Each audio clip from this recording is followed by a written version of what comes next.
taking off, turning the beans under. I want you to know there wasn't a bean left on this field. This is April 7th, 2012. We're going to turn this residue under, keep the head of the weeds, and get it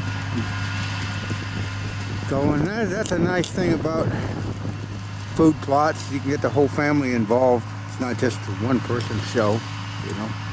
So first, once you sort of figure out your plan. Yeah, this year we're going to probably plant some corn, get it going this year for a barrier, and get this soil worked up while it's still dry. Make a good seed bed. Because you got to make hay when the sun shines. In my case, I got to make hay when it rains in the morning. It's dry down here, I got to work. Here comes Ted.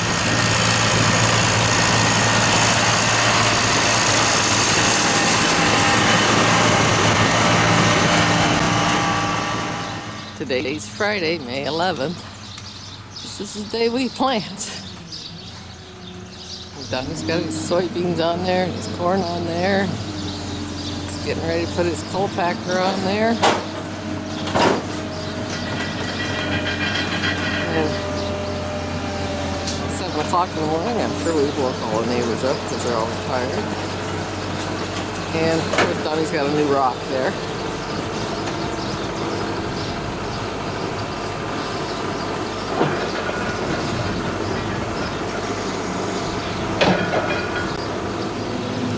Comes a spreader, but we used to keep the fertilizer on and the beans on, so they won't fall off up there.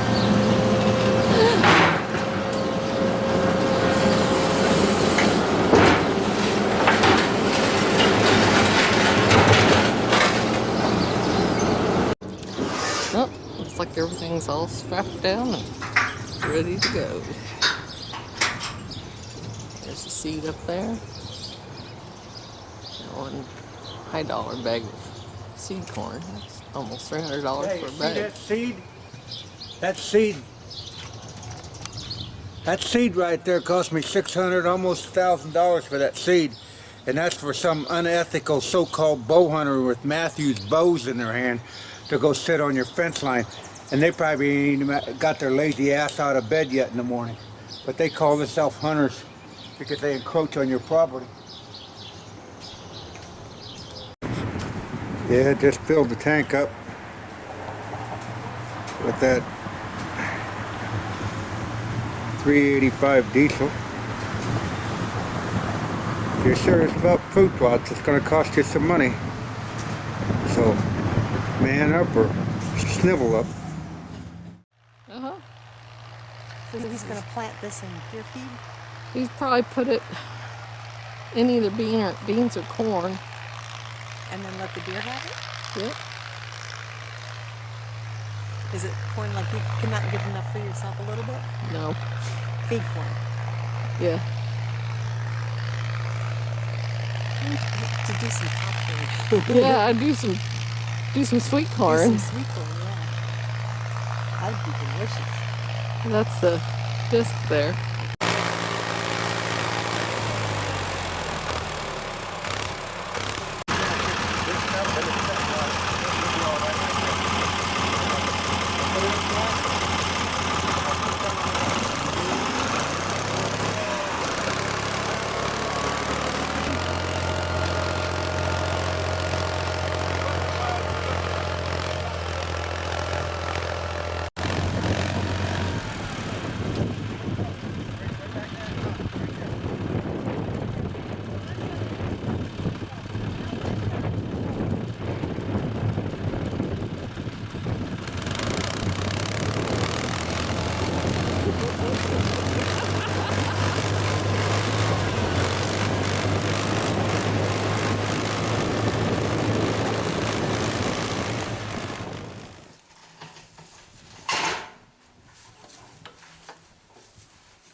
The only thunderstorm in Iowa. The only black cloud in Iowa, and it's got to be over us. Oh well.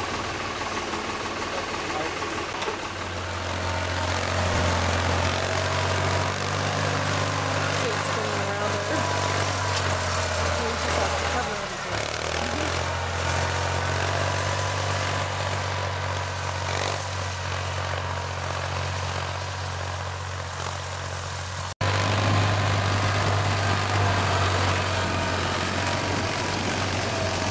It's a long ways. Yeah. That's amazing. Yeah, you can see it. Yeah, I thought.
We'll have 4 more. No, we'll just have to do. So we'll have to do half and half.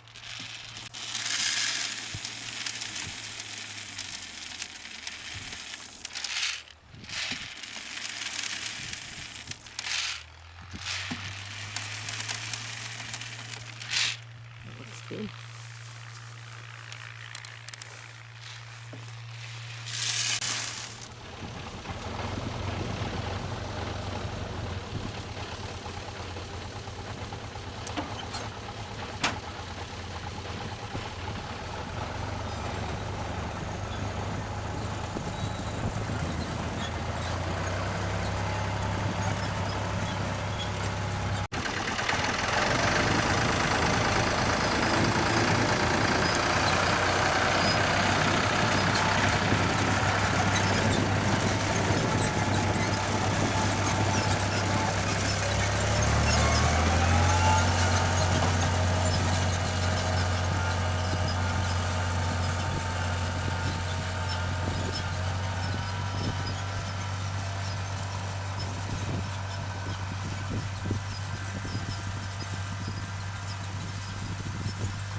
Oh, I see. Okay, now he's lined up. So now he has to really keep lined up, huh? Yeah, see, he makes that.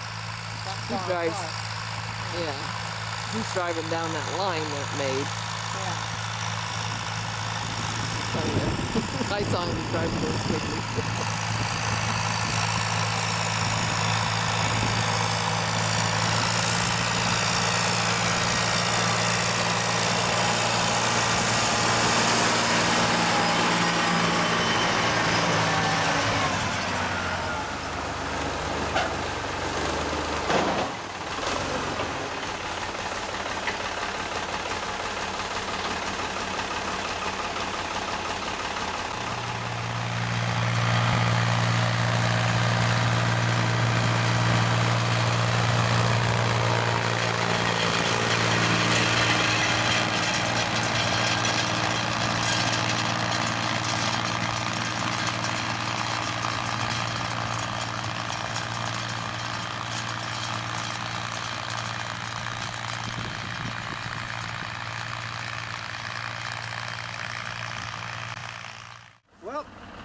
We're ready to plant some beans today. It's Mother's Day. So let's get some beans planted. So we worked this up the other night, and I'm going to run the harrow over it real quick and smooth some ruts down. I don't want those beans to fall on some of them. They come up really nice. It's really tilled up nice. Yeah, we made this makeshift harrow and harrowing some of those ridges out. When you're gonna broadcast those beans on that field, you don't want to have a whole lot of ridges, because then the germination is going to be different. When that rains on it, you want to have it somewhat equal, controlled erosion. Because if you have too many clumps and bumps in it, if you're drilling them with the planter, you got a good even depth. But you want to drag it on top. Make sure you got a good even depth on the top, because you're going to broadcast them on top of the soil. Hey, Chuck, I'm using your little camera bracket that you gave me there. Really appreciate that. Come in real handy. We're taking for a ride.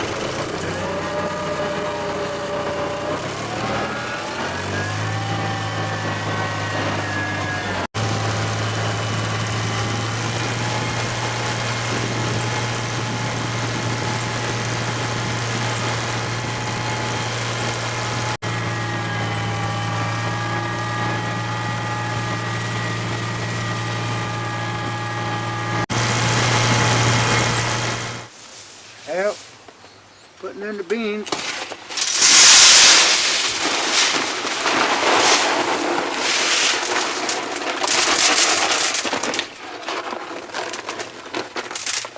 You guys that want to do those beans, see how red those are? That's because they got coating on them.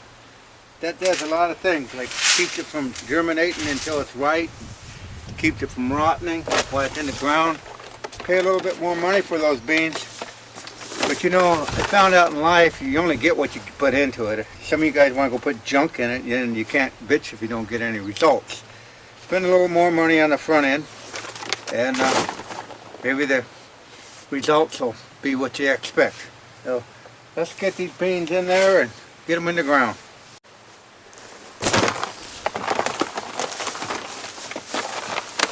By the way, these beans are as-grow, and top-of-the-line beans. This winter we'll see how they produce. But like I say, spend a little more on the front end. Maybe your results will be better on the back end.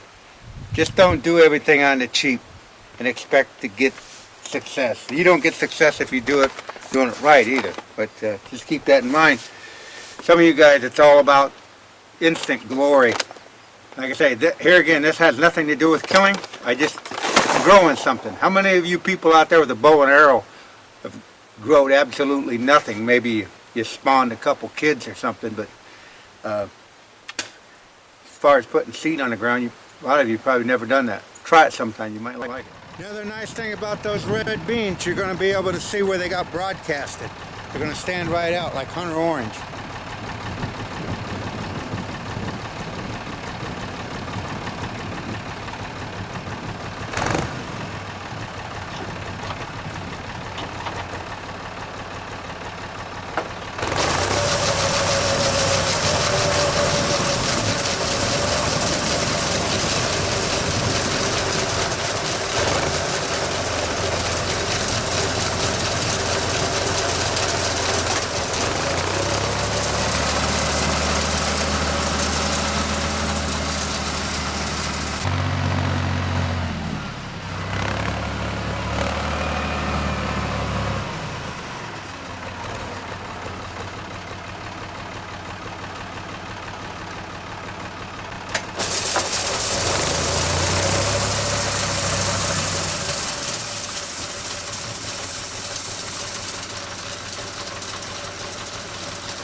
gotta get that bean set just right. If you don't get it set just right, it'll cut the beans in two. So make sure you get the planter set.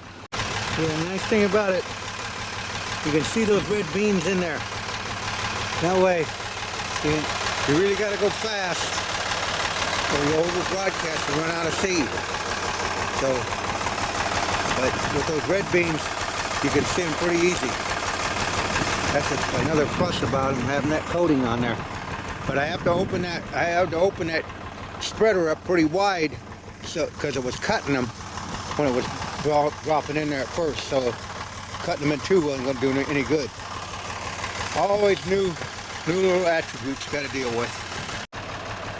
Yeah, that attribute word might be over my education.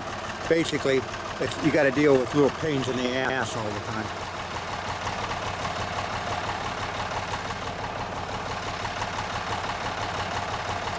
Well, from the garage to the field, I'm going to run this cultipacker over these beans, push them down in the ground.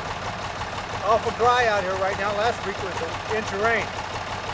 Down here in southern Iowa, it's really diversified weather, one way or the other. Hopefully it'll roll it down in the ground, press it down in the ground, and if the turkeys start eating this before it rains, I still got a week of turkey season left. So, cultipacker done, going to put it in application.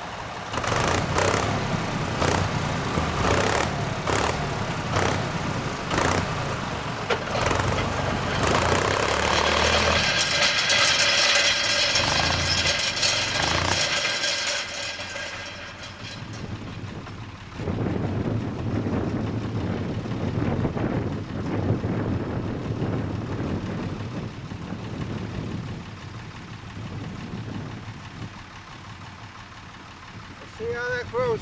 We'll know come January. Well, Mother's Day, about 2 o'clock.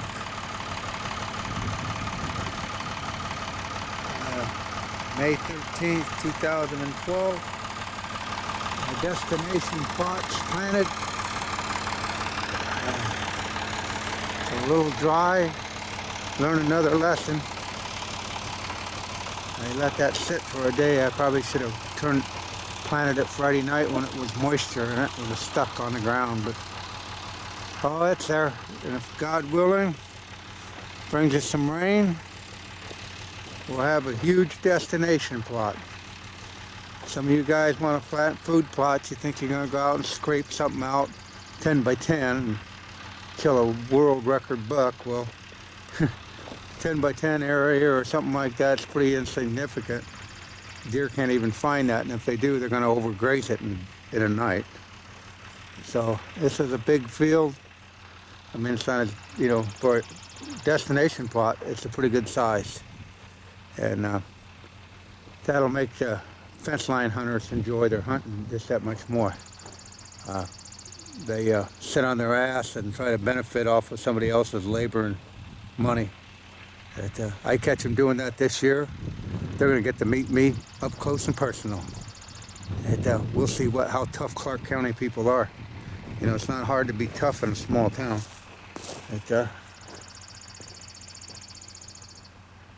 Well, that's enough of the food plot planted.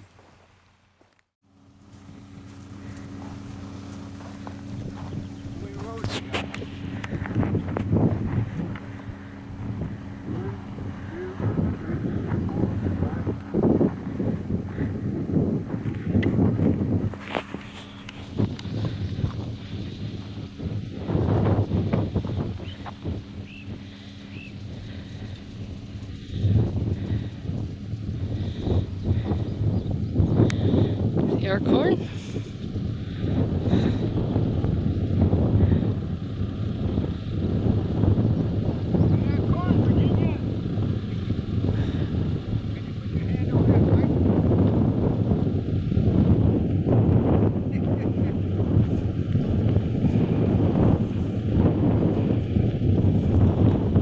This is Virginia's corn.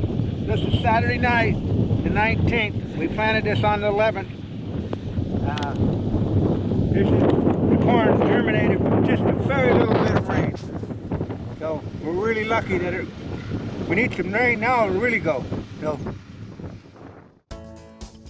all you can do is leave the signs to do their job. Going home. I've got 2 vehicles at once.